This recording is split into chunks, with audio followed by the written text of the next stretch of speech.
कहानी एक पुरानी हवेली की है जहां 3 सासें और उनकी 3 बहुएं रहती थीं। हर बहू की अपनी अलग दुनिया थी, लेकिन एक रहस्य था जो हवेली की दीवारों में कैद था। 3 बहुएं 3 अलग अलग रास्तों पर चलती थीं और 3 सासें जिनका दिल किसी ने कभी नहीं समझा। पहली बहू रीमा हर सुबह ऑफिस जाती थी, अपनी नौकरी में खोई रहती थी, लेकिन सासू मां से उसकी नोक-झोंक हमेशा जारी रहती।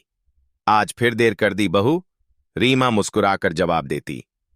मीटिंग थी सासू मां, लेकिन कोई ऐसा राज था जो सासू मां के दिल में पल रहा था। दूसरी बहू नेहा अपनी खुद की बिजनेस वुमन बन चुकी थी। हर दिन अपनी ग्रीन प्लांट्स की दुकान पर काम करती थी। सास हमेशा उसे ताने देती। बिजनेस ठीक है, पर घर का काम कौन करेगा? नेहा खामोशी से जवाब देती, लेकिन उसके मन में एक राज पल रहा था। क्या था वो राज? तीसरी बहू पूजा वो थी जो कुछ नहीं करती थी, सिर्फ सास की सेवा करती थी। चाय, खाना, मसाले, हर छोटी छोटी चीज सास के हिसाब से बनाती।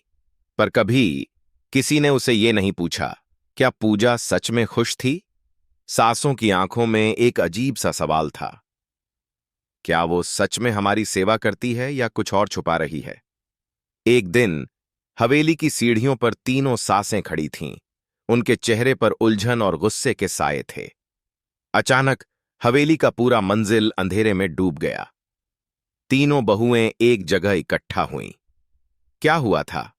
सासों ने एक दूसरे से पूछा। रीमा, नेहा, पूजा? लेकिन पूजा नजर नहीं आई। हवेली की दीवारें चुप थीं। क्या हो रहा था? अचानक दरवाजा अपने आप खुला और सामने वो डायरी पड़ी थी जो सासों ने जानबूझकर बहुओं के सामने नहीं रखी थी। उसमें लिखा था, 3 बहुएं एक खूबसूरत राजा छिपाकर आई हैं। रेखा, नेहा और पूजा तीनों के राजा उजागर होते हैं। क्या रीमा अपनी नौकरी छोड़कर सास की पेंशन चुराने वाली है?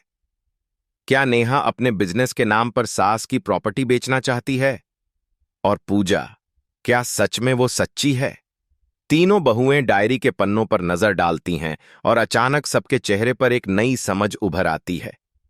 रीमा कहती है, मैंने कभी सास से कुछ नहीं छिपाया। नेहा बोलती है, मेरे बिजनेस के लिए कभी सास का नाम नहीं लिया। पूजा चुप होकर कहती है, सास के लिए तो मैंने हमेशा सिर्फ सेवा की है। लेकिन फिर सासें एक दूसरे की आंखों में देखती हैं।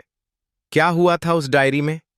आखिरकार सासें और बहुएं मिलकर समझ जाती हैं कि असली रिश्ता हमेशा विश्वास का होता है। सास ने जानबूझकर बहुओं को एक परीक्षण में डाला था, और अब सास और बहुएं एक साथ सच्चे रिश्तों का निर्माण करती हैं। और हवेली की घड़ी फिर से टिक टिक करने लगती है, जैसे रिश्तों की नई घड़ी शुरू हो चुकी हो। हर पल, हर दिन एक नए विश्वास के साथ। अगर आपको यह कहानी पसंद आई हो तो लाइक और सब्सक्राइब करना न भूलें। धन्यवाद।